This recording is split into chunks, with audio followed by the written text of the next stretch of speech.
as a systems, 100 megabit Ethernet, 455 ATM, 622 ATM, gigabit Ethernet, and then at that time I decided that the local area problem was solved. I could go do something else. But I also, way back in the dark ages, worked at SR International, where I am right now, where we did the original internet, basically packet radio, satellite net, and ARPANET, tying those together. So I've been doing networking since the late 70s. Okay, great. Thank you. Thank you for coming. I'm Tom Jackson. I also worked at Sun Microsystems for a while. I got involved in sort of the integration of computers and telephony way back. And as a result, how far? Well, late 80s. Okay. Not that far. Okay. And then as a result, that was on the technical side. I also got very interested in the policy side. I then I put a company called Tell Me Networks, which was an integrated doing speech recognition over the telephone. I got to play around a lot more with telephony policy there. I was invited to David Eisenberg's sort of yearly get together about think tank on these kinds of issues. That's where I met Susan Crawford. And you guys an email about her book that was published in the last 2 weeks. Anyway, I live in Waverly Street, University South. Strong proponent of publicly owned or fiber to the premises. Okay, stopped. Okay, thank you. Hi, I'm Bob Hinton. I live on Murray Way in Palo Alto, Midtown. I first got involved in the internet in 1978 when I worked with both Brannick and Newman. I worked on the early ARPANET and early internet. I like to say I got to work with the people who didn't invent the internet. And so I worked there. We ran the original backbone. I also worked at Sun after that, and at a startup, currently at Checkpoint Software. I've also been very involved in the group that standardizes the internet protocols, the IETF, and I was on the board and chair of the Internet Society for on the board for 6 years. And so I too would like to see fiber to the home, wherever we call it these days, in Palo Alto. It seems like we could do it. And for Palo Alto and Silicon Valley, we really ought to do it. If we can do electricity and gas and so forth, we ought to be able to do the internet as well. So, we're involved with the Murray Way? Murray, you mentioned. Okay, thank you. I'm Jeff Hoyle, and I live on Colorado Avenue, right next to the Safeway store in Midtown. I'm a retired electrical engineer. For the last part of my career, designed integrated circuits. Before that, printed circuits. And I have a PhD from Case Western Reserve University of Computer Science. I don't really have any expertise in telecom per se, but I moved to Palo Alto in 1998 when the buzz was that fiber to the home was just around the corner. It's still just around the corner.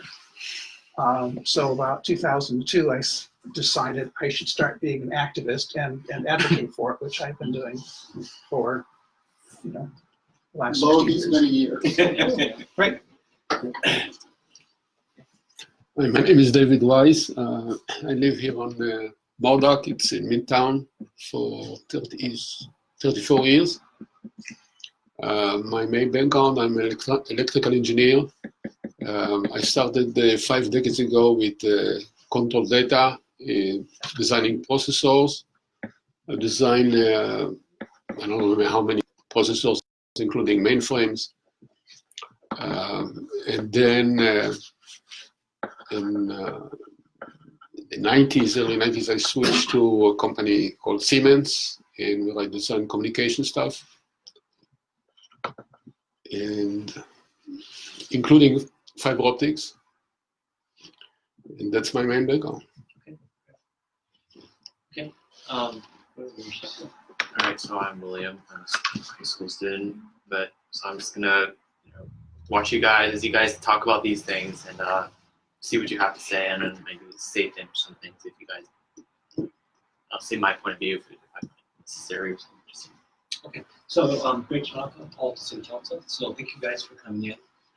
So I'll just kick it off, but I'd love to have a discussion. Right? And I'm actually honored to have you guys here, especially with people with such great backgrounds. So I do travel a lot. I travel to other parts of the world, of the cities, and one thing that I'm just amazed by is how much faster other people's broadband is compared to here. And it's kind of really ironic because a lot of the internet actually started around here, yet we have some of the slowest, most expensive speeds. And you wonder what's going on here. Like how did that happen, right? And so there's been this fiber to the premise idea for a long time, but a lot of time, not too much action here. So my big question for you guys is, I know some of you guys have been very involved in this for some time. How do we move this from talk to action? Especially now that there's advent of like 5G and people are saying, well, maybe you don't even need to do anything anymore. I'd love to just get your response in terms of how do we get some action, and also what's your thoughts about some of the people who say let's not worry about this anymore. Just wait for 5G. You want to address that first? Either way, yeah. Get that out of the way. Sure. So I'm happy to start. So there's constantly a question between wireless and fiber. Copper's kind of passe at this point. The issues with wireless is it's primarily a shared medium. So for example, if two premises are sharing the same wireless connection, their bandwidth goes down to less than half because of overhead. The other thing is that the higher bandwidth wireless stuff is very sensitive to what's in between, like leaves in Palo Alto are a big issue. But even inclement weather, even rain, is an issue. So my rule that someone around the table have heard me say a lot is if it moves, it ought to be wireless. So my laptop, my phone, watch, all wireless, great, I love it. If it sits still, don't bother with wireless, fiber it. And so that's what we ought to do with houses and apartments and businesses. That's my short answer. Yeah, 100% agree with that. And if you've ever used a publicly available Wi-Fi network, the performance is abysmal. Okay, and the reason, so any wireless network uses fiber as the backhaul. So first of all, you're putting the lousiest thing and highest latency thing to get to it, and then that's going to just jump on fiber as soon as they can. So it's not solving the problem. I'd rather have my Comcast crappy, asymmetric, very expensive stuff than Wi-Fi or any kind of RF to my house. It's like, who cares? So let me just add that it seems to me 5G right now is largely a marketing concept.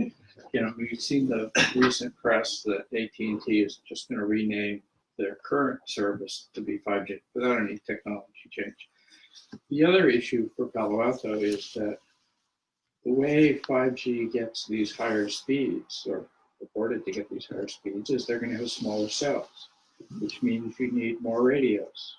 And we've seen how easy it is to get, the whole controversy with Verizon or whoever putting up more cell sites all over the place. It's really hard to do. Palo Alto people don't like to see this stuff on the poles. To get the benefit of 5G, they're going to have to be way more of those. So it seems like it's sort of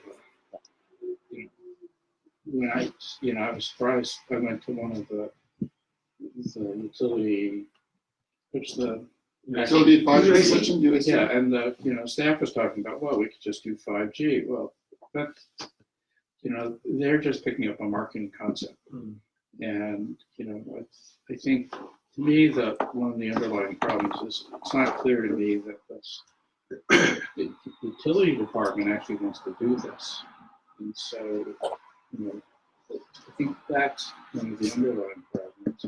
It's not, they're not sufficiently motivated to make this happen, as opposed to, you know, very easy for the bureaucracy to slow things down. You know, we saw that again this last week with wanting to rebid. So it's, I think that there's some, you know, it's not really a technology problem. It's just an operational problem, motivation problem. City council wants to do this, they're going to have to make sure the utility department actually has the right kind of incentives to actually make it successful, as opposed to not making it successful. Can I just add a side note to that? I would think Bob was being quiet. It would be stronger about these. I think there are members that actively do not want to do this. And I think the way Palo Alto to be successful is to hire someone in the city staff who reports to the city manager, not the utility department, and they're responsible for doing this stuff. Why do you think people don't want to do this? There are some there that have had a bad experience with it. Well, Basically not lost their jobs because of failed community broadband in other communities where they worked. Well, So I can understand, and that's- but hang on. Let's talk. Let's name it. Alameda, California. Yeah. Failed, but they didn't fail with fiber to the home. They failed with a technology that's more like what Comcast uses today. It still uses copper to connect, you know, like hundreds of people to the fiber, to the backbone. So yeah, in 2004, city manager Frank Benest seemed to have soured on fiber to the home and was looking for a way to sabotage it, I believe, and found the director of utilities at Alameda, who was not having a fun time trying to make this old HFC system work and was losing money like crazy. And so we got ourselves a utility manager from Alameda. The last thing she wanted was to do municipal telecom. She's no longer there, but there's she still hired. remnants. Yeah. Right, Sorry. she hired People she more people. hired that are, you know, Similar she worked line. with and have the same experience. So I think that at a high level, my position is that city staff, city employees should not be setting policy. Council should be setting policy, directing these departments and employees of the city what to do. So the council needs to say, we want this, and bring us a plan, not wait for city staff to come up with some awesome proposal that you guys like. So it has to be top down. This is the goal. We need to go do it. How are we going to go do it? Go do it, guys. And You work for us. We don't work for you. and deadlines. The deadlines, yeah. So unless the city council is willing to belly up to bar and do that, I have zero confidence that anything's ever going to happen. So, okay. And I didn't understand why the city hired people who failed. Oh, my opinion is because simple as they wanted people to fail. That's why they hired them. Also, the problem is even higher then. Well, So and, it's and not the people from the utility, it's those who hired them. Yes, correct. City staff. I mean, yeah, city staff hired the city manager.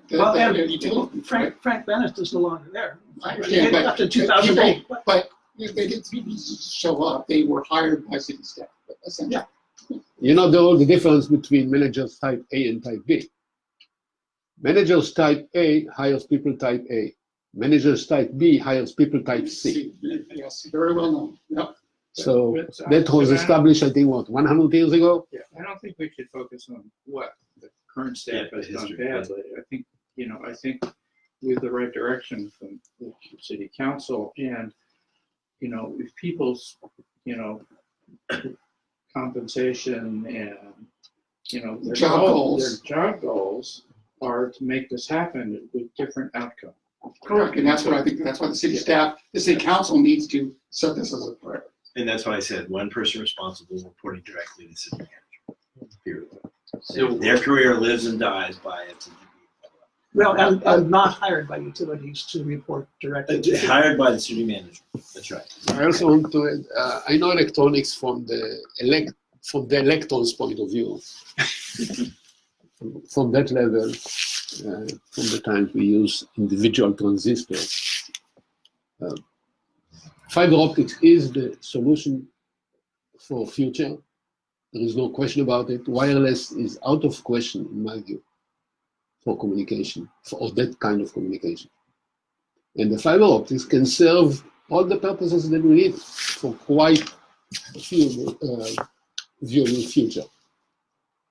Including, I didn't understand the discussion about the AMI. Why is it even involved? Obviously, fiber optics will take care about that automatically. Yes, but they'd have to wait until the fiber to the home was built. And management, because they want to sabotage fiber, says, no, we can't wait that long. So we have a bigger problem that they want to sabotage the fiber optics. Yes. So that is the Yes, problem. yes. But not the Over- AMI. No discussion about AMI when we talk about fiber optics, because fiber optics can easily take care about so much stuff. There are something like 30 cities that have fiber optic networks that are doing smart grid stuff on them. And, including, I mean, it's a conduit. Fiber optics is just a conduit. Yes. And you can put the AMI, you can put whatever you want there. yes. They won't even notice AMI. Yeah. Bandwidth, So trivial. what have other cities that have successfully rolled out fiber to premise? Whether it's municipally owned or or like a private party installed it. What was done to enable fiber to premise to actually happen? Does anyone know? I can tell you a story about Chattanooga, Tennessee. There was a new mayor, and he called the director of utilities into his office and said, what have you done for me lately? And the director of utilities was kind of pissed off at that and thought about turning in his resignation. But then he thought about it, and he said, gosh, I guess all we've been doing is electricity. Maybe we should do something else. And we need fiber to monitor what the electrical system is doing anyway. Let's just expand the scope to include communications for the public. So that's how that happened. And what was the result of this implementation? Chattanooga is very famous. Every council member should know this. That they're written up all over the place. You just you do a Google search and you get zillions of entries.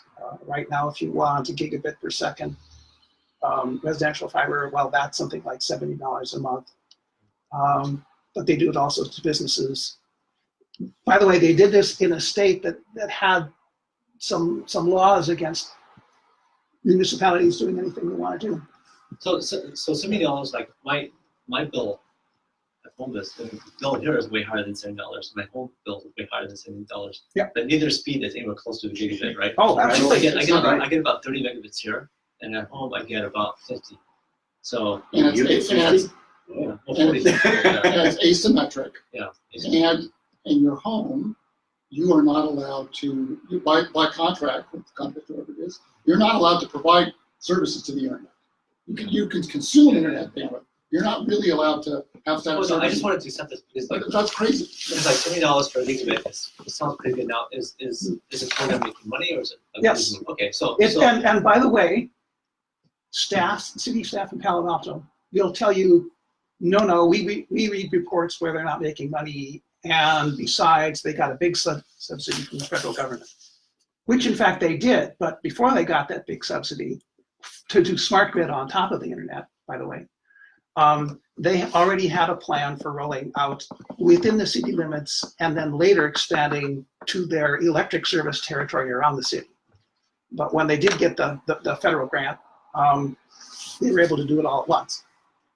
And to summarize, the same thing that I want to say is the thing that made that work is staff wanted it to make it work. It started there. It wasn't the city council cramming it down staff's throat.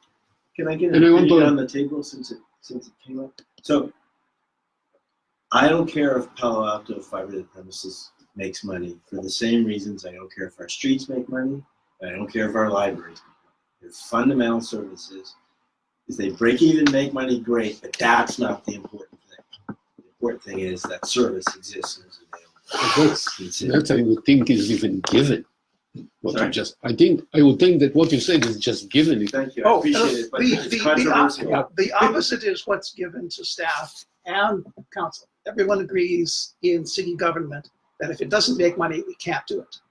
Okay, so that's fine. But another thing about theory, anybody who learned theory knows that if you have one counterexample to some theory, that's enough to kill the theory. Okay? If there is one place in the US that fiber optics works, then the theory that cannot work is just gone out the window immediately. And how is it called, that city? Chattanooga. Chattanooga, Tennessee. Chattanooga, right. If it works there, it can work here too. There are 215 cities, according to an interactive database I can point you to that you probably have already, where a municipality has some kind of fiber optic network. We have fiber optic too, but not No. Not for It's- consumers. This particular list, they don't put you on the list unless you're providing services. Okay, So Palo Alto's network does not count. Okay. So it's enough that one place it can work. I don't need more examples. But there's more than that. Yeah, it's Oh, That's well, it. Right, hundreds. It means that it can work, and I believe that it should work. That's all. And everything else is secondary or not even relevant at all. Yeah, so I think at one point, some cities were, perhaps even this city, were hoping that Google Fiber would come out, right? But it seemed like that's kind of like not happening, right? So I have an opinion about that. One is that what the situation we're in today is that let's just call it two, AT&T and Comcast, came in to provide other services, cable TV and telephony. Over time, with the demand for internet, they have repurposed those networks to provide internet service in addition to their original networks. Neither of those networks are awesomely designed from first principles to be great internet, but they're doing it. Okay, but this whole issue about asymmetric service, well, that's a technology issue. But the ability, consumers can't provide public, services. That your privacy is for sale by these companies, and that they can do network, anti-network neutrality issues because it's their infrastructure that they own. So the problem is if you outsource the ownership of your infrastructure to a corporation that's fiduciary responsible to their shareholders, they're going to do what's in their best interest, not what's in your best interest. If you want your network to be in your best interest, you need to own it. You need to pay for it. And so just asking Google to pay for it, which they're not doing it, they're downsizing that department. Like guys, they've left, they're gone, that's not going to happen. But even if they were going to go do it, you're big. Google's doesn't have a great privacy issue. They're doing everything for Google. Your Android phone is spying on you. Your Google, Nest. Privacy is not their number one thing. Okay, so don't outsource it to Google just because it's fiber. We need to own it. Right. It is a natural monopoly like electric wires and streets. You only need one of those things going to your house. So it's a natural monopoly. Might as well be used.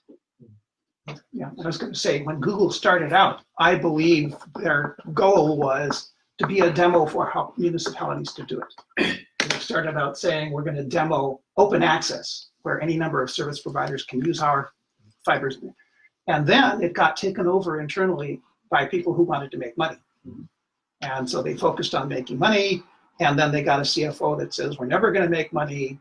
This is a utility kind of thing that, and Wall Street demands that we do things that make money hand over fist. And so that's why they're downsizing. The people who still wanted to make money said, well, maybe we can do it with wireless, but they sure haven't put their money where their mouth is on that. I think that would be a failure if they attempted to do it, which I hope they won't. Wait, what's the existing fiber infrastructure in Palo Alto? I get that we have fiber to businesses and that we have contracted some people to lay down fiber too. There is a dark fiber network. It was started being installed in 1996. And what that means is the city doesn't operate the fiber, doesn't provide services, doesn't provide any electronics. There's just raw fiber strands, and if you want to rent one, you can rent it from the city. But then, in order for that strand to do you any good, it's got to connect two places. Here's your place, here's your service provider, and here's the strand. So you got to connect to the strand at this end, and you got to connect to the strand that in, and it could cost you like $20,000 to do that, like upfront. So, it's not financed or anything. You gotta pay that just to start out. And then you might rent this strand for a couple $1,000s a month. Depends on how long it is. So no, it's not like this is readily available. It's available to larger businesses that need, terabits per second of computer bandwidth. The other interesting point is that we have the Palo Alto Internet Exchange, and it's just right off University, which is one of the places the fiber goes, and there's lots of providers there, so it's physically very easy to make that connection. And so that's another resource that Palo Alto has that doesn't exist everywhere else, that a fiber to the home network could also take advantage of.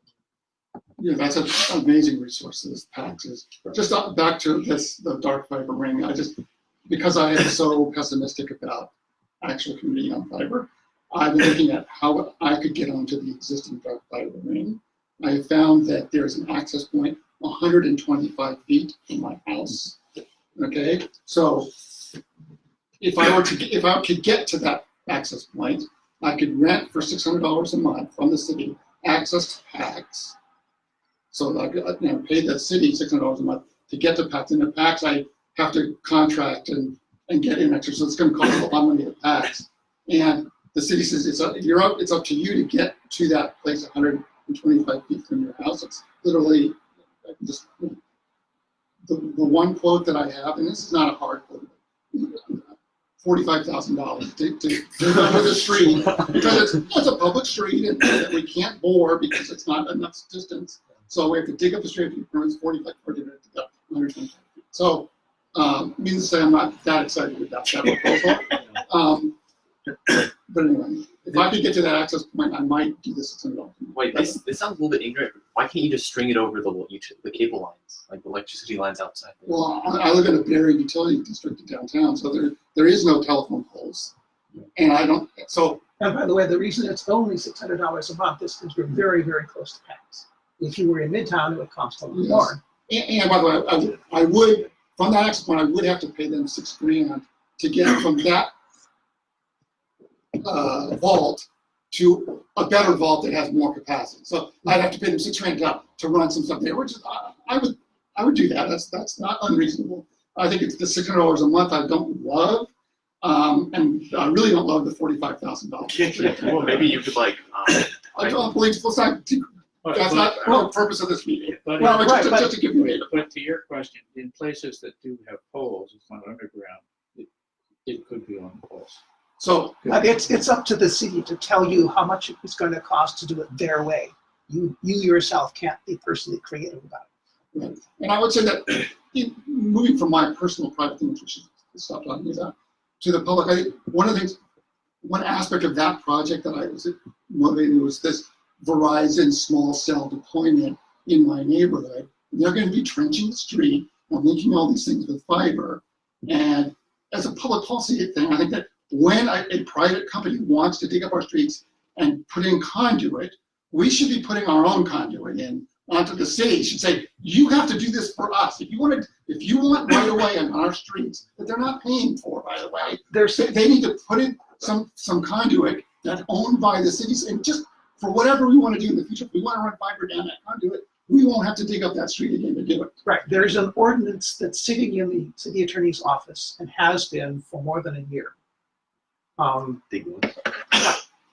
Right. And so unless it can get out of the city attorney's office, it's not going to become a real ordinance. And this great idea is going to. Dig once is very important. This is a little bit beyond dig one. This is dig once and put in something for us at your own. But anytime that we are giving a private corporation essentially free right of way across our streets, we should get something for that. I mean, Verizon can afford to put another, or Crown Castle, they can afford to put in another plastic conduit. The conduit's cheap. Put in a 2-inch conduit right next to theirs, and it belongs to the city. That should be a requirement by the city attorney and the city council. Well, I think it's not like it's pending, right? So It's pending in the way all this stuff has been pending for the last 20 years. Right? It's sabotaged at every step, every opportunity. So why do you think it hasn't been down to the city attorney's office? I don't know. Because council hasn't made it a priority would be one reason. Because staff hasn't made it a priority, that would be another reason. Okay, one thing you mentioned, Jeff, that I thought it may be good for you to talk a little bit more about is open access, right? So what is open access, and what are its pros and cons? Okay, open access means that whoever puts in the fiber infrastructure allows internet service providers to use that fiber infrastructure, not necessarily for free, but at a reasonable cost. And in principle, it's a great idea. Okay, in practice, up until very recently, it just means that there's more mouths to feed, right? The fiber infrastructure owner has to get money to pay for that out of the services provided, and the ISP has to get money, and so that you end up with the customer having to pay more money in the end, which is a bad thing. And so it hasn't really happened very much, except in states where municipalities are forbidden to do retail access and have decided to do wholesale access. And but those aren't always the best examples for who's been wildly successful. Recently, Hammond, Idaho, decided, okay, we're going to do a system that it's kind of complicated. It's like the municipality puts in the fiber infrastructure and the electronics, and it only does that to places, to houses that pay for the whole thing in the beginning. You can pay for it over 20 years if you want to put it on an increase on your property taxes, but you have to pay for it all. The customer has to pay for it all. Is it like $45,000 or what is it? It's like $3,000. It depends. And by the way, they won't even build this unless they get a sign up of like 50% of the houses in that neighborhood. Then there's another fee that the city charges just to move the packets back and forth. Every month that you're getting a service at all, the city gets a cut of that. And then on top of that, there's sort of like an exchange, like a place that you can go where all of the ISPs say, here, buy from me, here's our prices. It's like a farmer's market. And you as a customer go there and you say, I picked this one. And it's all connected for you automatically. Click a button sort of thing. So if one ISP decides to start charging too much money or doesn't give you service or something like that, you just go to this internet exchange and you click somebody else and they're gone and you've got a better service. It works, but people have to agree to pay something like $3,000 up front for that. Well, in principle, I'm a huge fan of that kind of a model. I do not really feel like the city of Palo Alto needs to run an internet ISP service. Me personally, I want the city to help install and maintain fiber to my premises, to a place like this where there is open access, where people who are in the business of providing, or startup businesses to become ISPs can then use that infrastructure to provide services competitively. Like Sonics. So I love that idea. The idea of starting up the Palo Alto Municipal ISP division on top of this fiber infrastructure, and then give people, government employees that are going to have government pensions, and with they don't have any expertise in that. So I like the open access idea. I don't know that but I think it should be on the table as an option, and we should explore that versus other opportunities. I think that your original description, it should be like the road. The city hall has no business about the cars who are driving on that road, who is taking care about the cars, where the cars are driving, exactly like the road. That's the way it should be. It's a perfect description. But you have to be careful, because open access, if you're not very careful about it, ends up costing the customer more money, right? And unless there's like this internet exchange thing in Idaho, where the fact that there's lots of competition means that your ISP isn't going to gouge you. So there's two models, right? So one is like what happened in Chattanooga, another one which happened in Idaho, right? Yeah.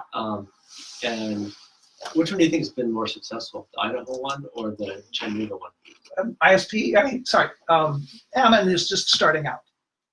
They have 2 neighborhoods deployed, something like that. It's a small community. I think they're about 15,000 people. Chattanooga has been going since 2008, I think. They're a much bigger city. They're much more famous. But you know, I think Chattanooga, they are the ISP, but they don't force things on you because of, you know, they're just moving bits, right? If Palo Alto wanted to hire a company, not a public-private partnership, that's an anathema. But a company that's willing to just come in and serve, you know, like pick up your garbage. We hire companies to do that. If somebody wants to come in and be hired that way, then we don't have to pay their pensions. That's a good idea. That's another option. Doesn't have to be open access, but I think we should, you know, I think the city does everything. The city does something and then subcontracts out, or there's open access. These are 3 viable things that we should explore all. Yeah, so the city does the physical infrastructure, the fiber, but then either open access or contracting out, lighting the fiber and providing the internet service. I think are both reasonable things to pursue.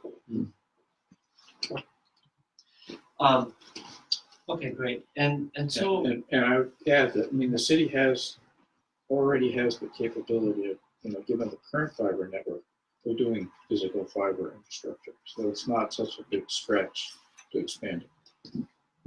But do you think the city, because we heard one quote of $45,000, did the city efficiently do fiber to everyone's home, or would it cost $45,000? Well, I mean, I don't think it would cost $45,000. I think $3,000 is something we've seen. Like, if you're going to do it at scale, you're going to come in there, you do one big trench, and you're going to go these little things. But it's not going to be free, and people, voters are going to have to say, I don't think the city's got a bunch of money just sitting around waiting to go do this. Not.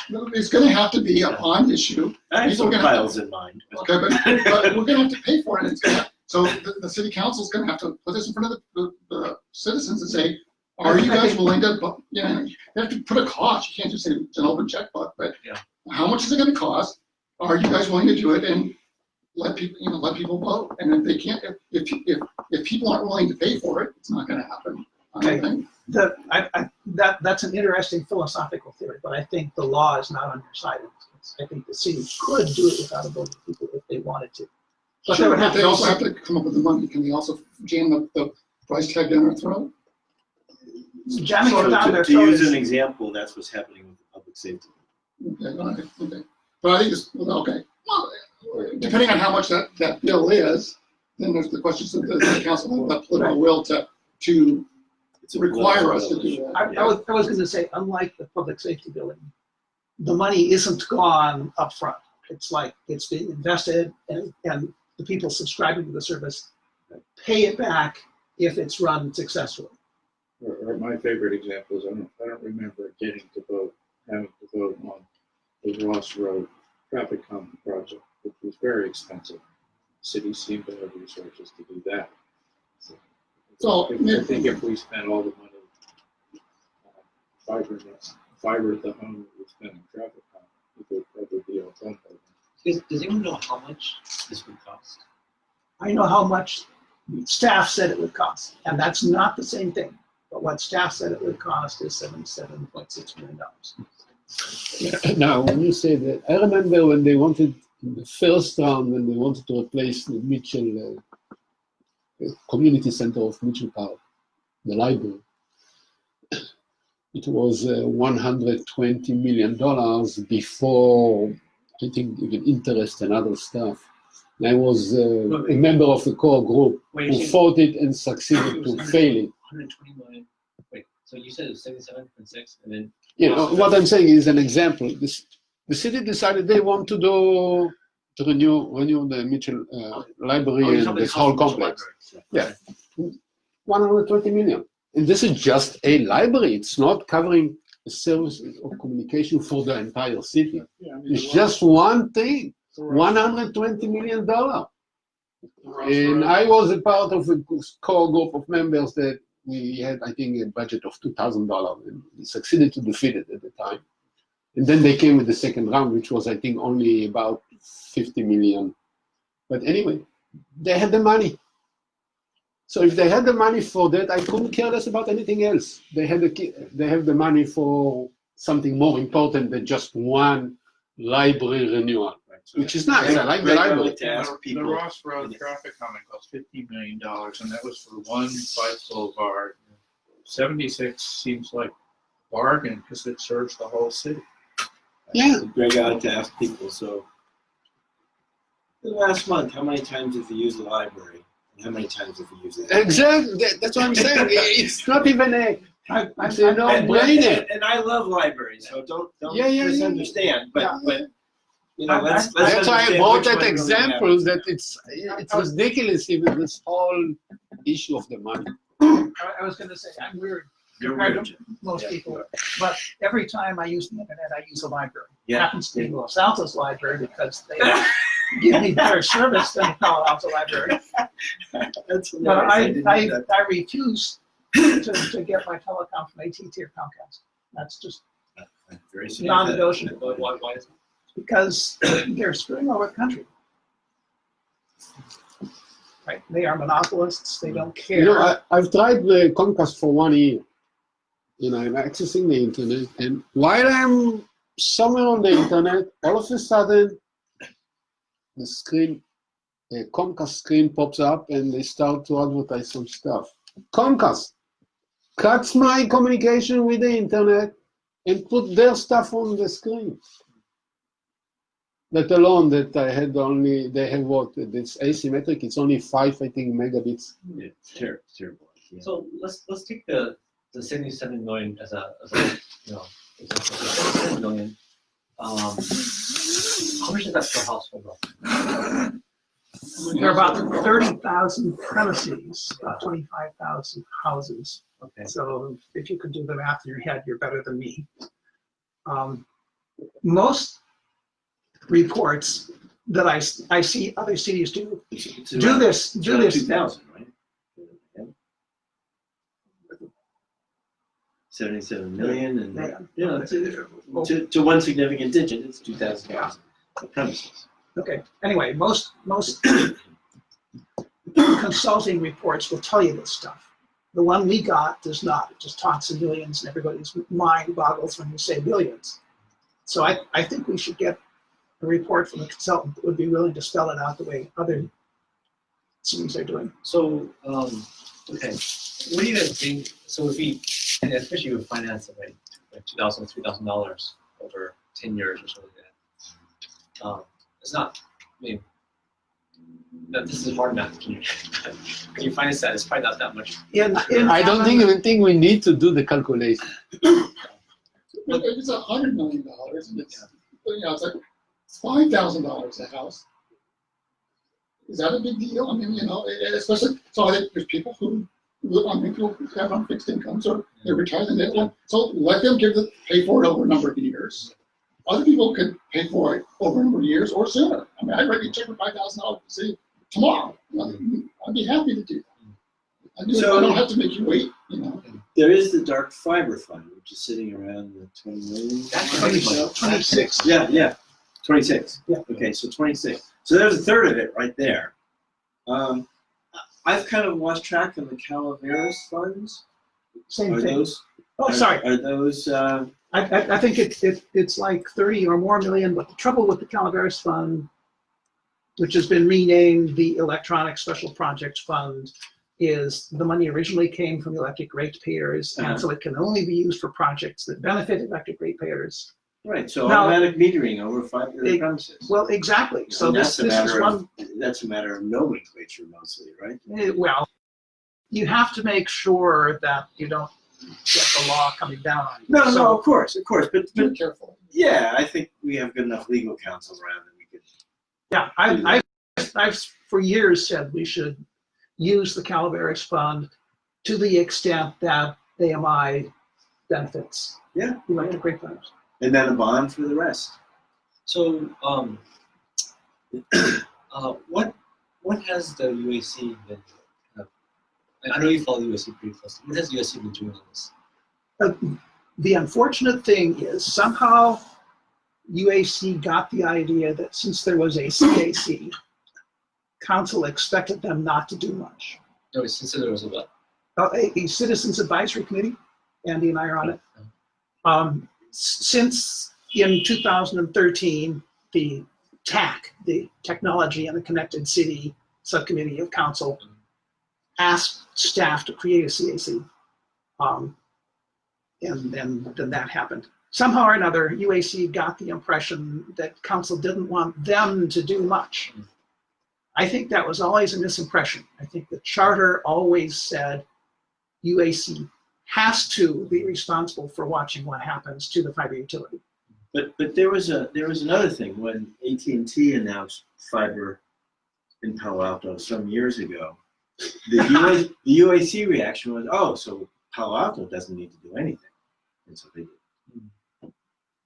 Yeah, I think that's been the story for quite some time, right? Google will do it, or AT&T do it, or somebody will do it. Comcast will do it, or Google will do it, or This is AT&T back to will what I do was it. saying before, is that really a good solution?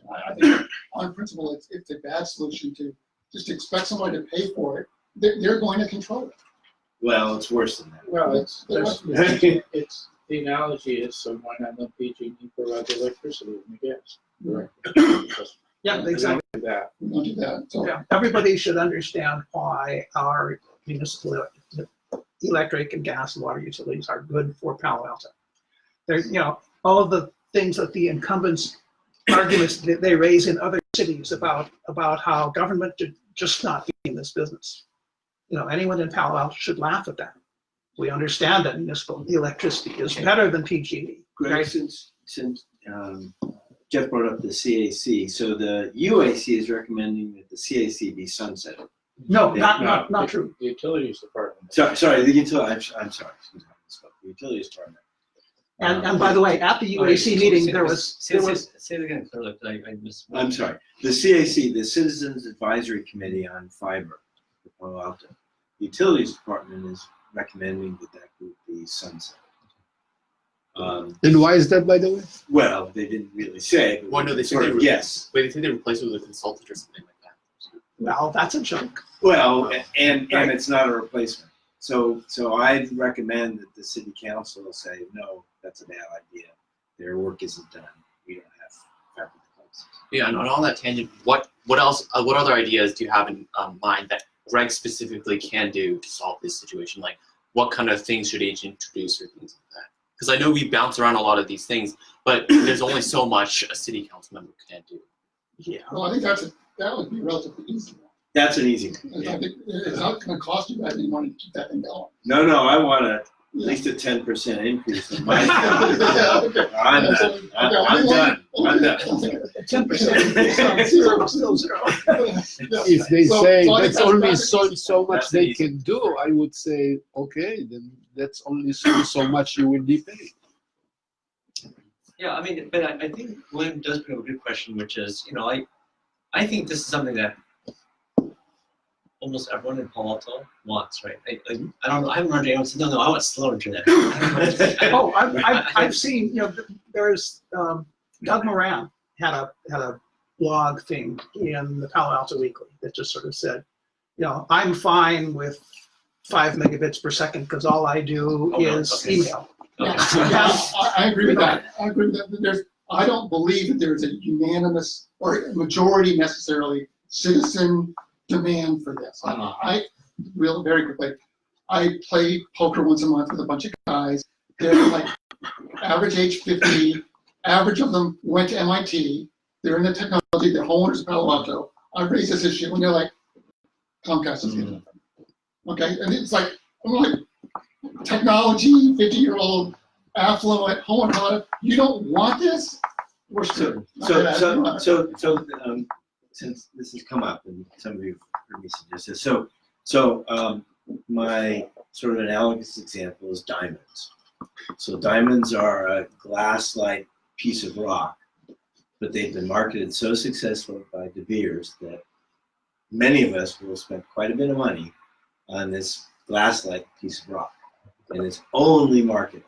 That's all that's caused the demand for that. It's only market and control the source.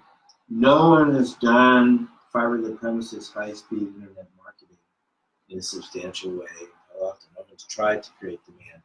Google a little bit, but not very much. They haven't said, here's what you can do. Here's what will be different.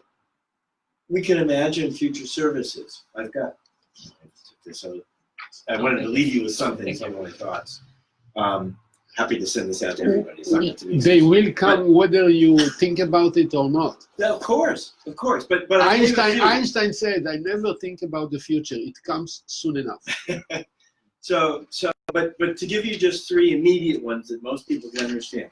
If you want good 8K video that's not horribly compressed with lots of artifacts, you need 50 megabits or so. A few channels in your house, and all of a sudden you're talking about something big.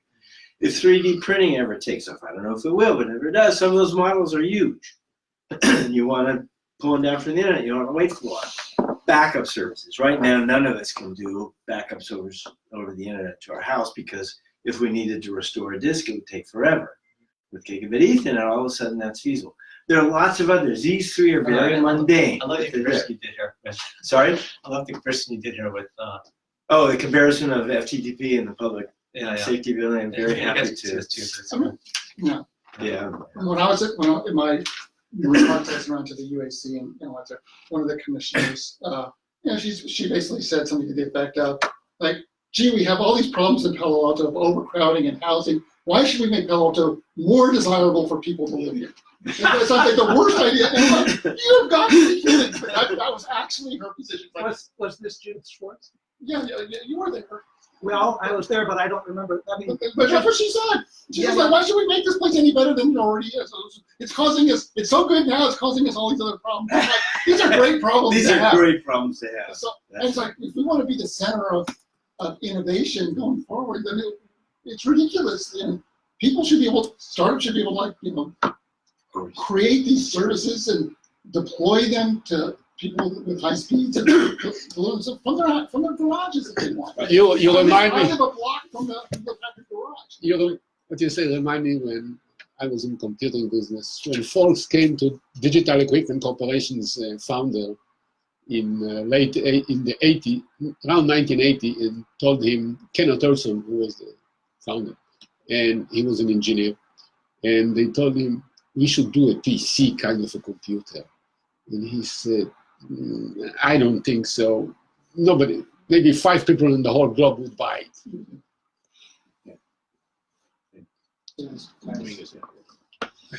So I guess, sorry. Okay, I guess the question is what do you guys think politically? How do we make this happen? I mean, I think it was great when Jonathan Reichenthal decided to leave. He was the one that was doing 5G hype, was trying to convince everybody, you don't have to worry. It's just new wireless is going to be maybe even better than fiber if you have to listen to him. But he's gone now, right? We have a new city manager. I'm hopeful on that score too. I don't know how to make more events like that happen. I thought you are the expert on politics. No, but I would say that the council would be the council to vote that this is an important priority for the city. So I don't know how many. Yes, 7 people. I need 4 people. You're one. Just say you're on the. I don't know if you haven't said you are. Can we get 3 more? Okay. I mean, I think Dubois is potentially way on board. Yeah, I think Dubois. Okay. Dubois. I'm sorry. And what I don't know about the other ones yet, but we need to go find out. We need to go have these conversations with them and say, So I lost track. Is Liz Niss still on? Oh, yes. Okay, so she's probably. Well, I think so. no, I think Liz Niss wants to take credit for the city's doing dark fiber in the first place. Yes. I think there are many other people who would legitimately be willing to share that credit. Yeah. She has not been great on fiber to the premises. No, she hasn't. But I think she's susceptible to Kojima. Well, that's fine. I think I could get Liz Niss on board. Well, that's fine. So let's get as many people on board. If we can get 4 people on Bob, board. you and I, you know this quite well. Well, from Sun. Oh, Jules at Tanaka. Yeah, yeah, yeah, for She years. worked for the administration of some labs as administrator. But anyway, she understands technology and she's susceptible to coaching. I think we can get her on board. Happy to talk to. Yeah, I think that if she's not already on board, I think we can get her. Do you think there are people who are not on board? I don't know, because I don't know the members of the city council well enough. I know Liz, I've talked to Tom, I want to say it in French too, I want to say Dubois, and I'm talking to you, but that's it, I think. But I think, Lydia Koo has talked with me several times, and I would think have that high it's hopes a- for, I would have high hopes for her too. Okay. I mean, in a way, if this is going to be broadcast across the universe, maybe we don't want to be Well, it's on lighting. Twitter, it's on Facebook. I was gonna- Right. So there's sort of a rule that says we can't have closed door meetings. No, in this advance is of about as council. open as it gets. I mean, we have 2 cameras going, and it's public to everyone. So yeah, but no, I guess my thing is it's like I'm just kind of like wondering, I wanted to get kind of a good background. Why is it taking so long, and how do you take off topic action, right? Because there's been a lot of talk, right? And I moved here in 2004, and But I think the city council has not, in my opinion, and maybe I don't take that long, but they've not said, this is an important priority. They've not assigned somebody to work on it. In 2013, it was one of the city's 3 top priorities. That was They assigned great, somebody sure. to do it. Well, that's different. Okay. So anyway, the things that need to be done is an RFP that's purely FTTP focused. Forget FTTN. And the reason why I And- didn't, I and- think the answers to this are always dark forces.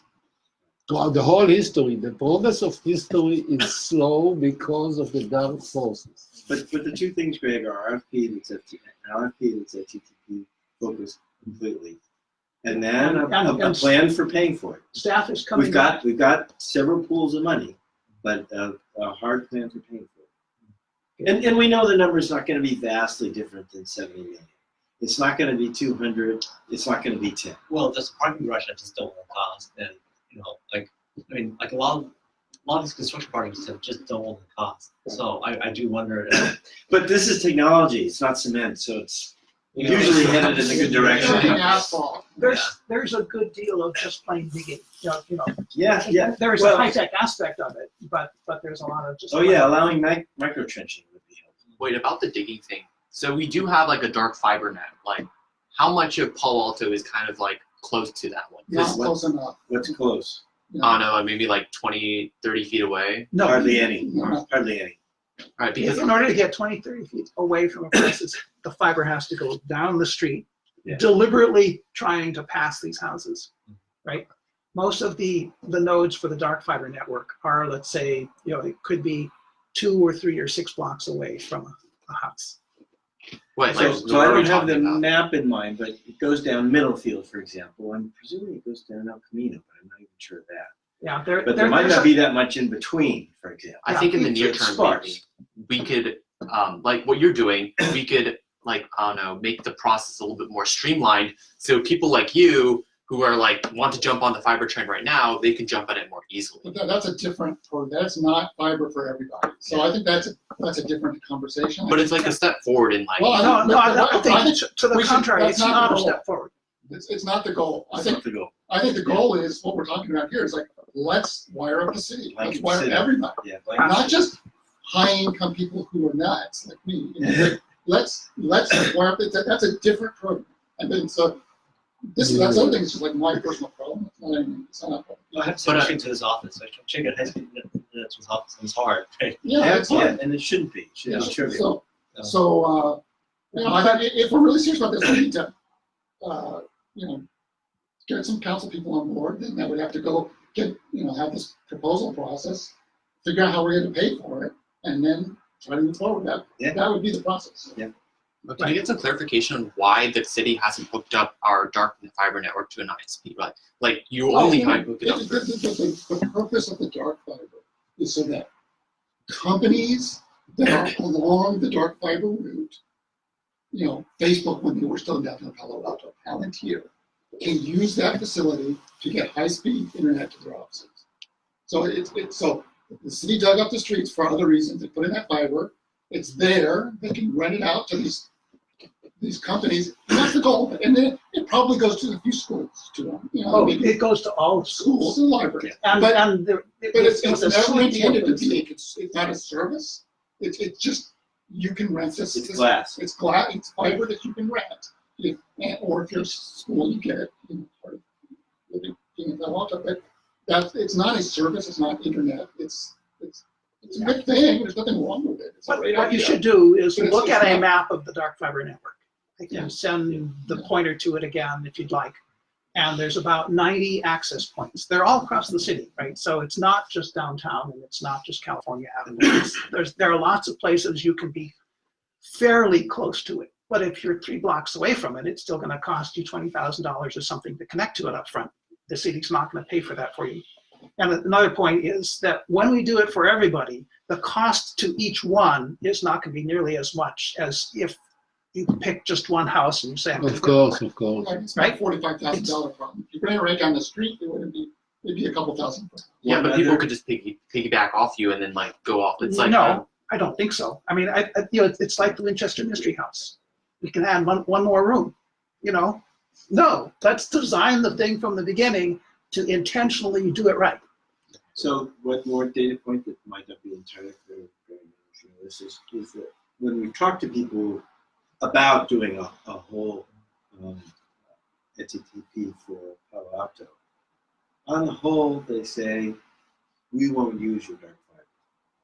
We want to do the whole thing ourselves. You mean the ISPs? Yeah, no, not ISP, but people would build fiber, who would dig trenches and pull it along poles and et cetera. On the whole, they said, we won't use your dark fiber. This was a surprise to me. And I'm not sure I understand it, but at least a couple, in fact, said that. Because I thought that would be a significant asset for us. And on the whole, that's not what we heard from people who might actually do this. And why is that? I think part of it is they want to do the whole thing, so there's, sometimes one is described as one neck to strangle. We did the whole thing. There's no one else to blame if it doesn't work. Versus, oh, we used your dark fiber and we used our own stuff and something's not working, whose fault is it? That may be a factor. I don't know that. Or they may And just what wanna- somebody here said that they want I think Bob said, they want to have the control. The total control, the total control. Yeah. Well, again, if the city is putting in, paying somebody to put, we're either doing ourselves or paying somebody, putting the fiber ourselves, we can have some control over how that process works and what is done, and if it makes sense to leverage the existing dark fiber ring in some ways to that project, why not? If it doesn't make sense, that's a better decision. I think that's a mere detail in this whole big picture. I don't think it's gonna cause it to go from 500 million to 1 million, or it's just, it's an implementation detail. It's an asset that we have as a city. If we can use it, great. If we can't, do that. Exactly. It's a decision whether we want to make it or not. That's all. Everything else is So pales. Implementation detail. what I asked you guys in terms of, there are some things that people like really want, and there's some things that people are neutral on, and there's some things that people definitely do not want, right? If you guys were to guess the public's like percentage of each in terms of public opinion, what do you guys think is of each? I think do not want is trivial. Okay. Don't care is majority. There's no marketing for that. And not everyone has imagination to see where things are going to go. And I think there's a vocal minority that really want this bad. Yeah, by the way, in That's my guess. 2012, the city told that, staff was authorized to do a survey, like 400 people who were supposed to be picked at random. Right, without doing any education or informing ahead of time. Right, Right? This Right. is a cold survey. and it was kind of a stupid survey. It was sort of like, how would you to pay up to $300 a month and up to $5,000 up front for a internet connection? Public was never told what the questions were or what individuals responded, but somehow or another, the conclusion that staff reached was not enough to make the program viable. But if you read the study closely, it was sort of like, well, I was surprised. It's like, like of the order of 30% of people said, yeah, I want one of those. Yeah, so it's astonishing given no. What percentage? education. What? Well, I'm having trouble remembering. I didn't know I was going to have to know What's these. the number you said? I was guessing like 30. That and the trouble was the whole stat was written up not to present the raw data. It was to present percentages of percentages of percentages that lead to our conclusion, which is another misdirection, I believe. And it's without any pre-education. So 30% is astonishing. Exactly. Right? So why was this? Was it 2013 you said, or when was it a city priority? I don't recall. Okay, In 2013, the city said it was a priority. Okay. In 2014, they said it was a priority, but they weren't going to continue to do the TAC committee. Okay. And in 2015, I think they said, I think the city manager, who's gone now, thank God, said, you don't have to make this priority because the staff is going to do the same thing whether you make it a priority or not. Now, there's two ways you could have taken that. That's right. You Good could news say, or we're bad going news. to sabotage this whether you make it a priority or not, or we're going to make it go ahead with it, right? You have to go back and watch the. For Chattanooga, how long did it take to do this? Like how long did it take from people have been talking about this for decades, right? Yeah. How do you go from talking for decades to doing something? Like for Chattanooga, how long did that take? I think there were a number of years when the utility sat on it and said, it's a great idea, but somehow or another we can't, given the technology that's available on the market and everything, we can't quite see ourselves really, able to do it. And so they just waited for it to be ready. I could look that up, I guess, but they started doing it seriously in 2008. Right? So how much? Well, the thing before I'm just curious in terms of timeline, because you said there's 200 cities that have fiber to their premise, right? Yeah, It's not 215. 215, okay. And so I'm just trying to understand what will it take for Paul to get there, right? So Well, if we said go, how long is it going to take? no, how do you get to go? Well, how do you get to go? How do you get to go? Yeah, because it seems like you have trouble getting to go first, right? Is that the problem? We have to step Well, I think, sure. Staff doesn't want to do it. How do I you think fix that? it has to be driven and initiated by the council. Right. To tell staff and hold staff accountable to come up with a plan, to present the plan, and then see if the council can decide if they want to do it. It's not the staff's decision whether they move forward or not. It's the council's decision. So No, but it just kind of right because it sounds like there's 2 years the council said make it a priority. At least 2 years, 2 recent years.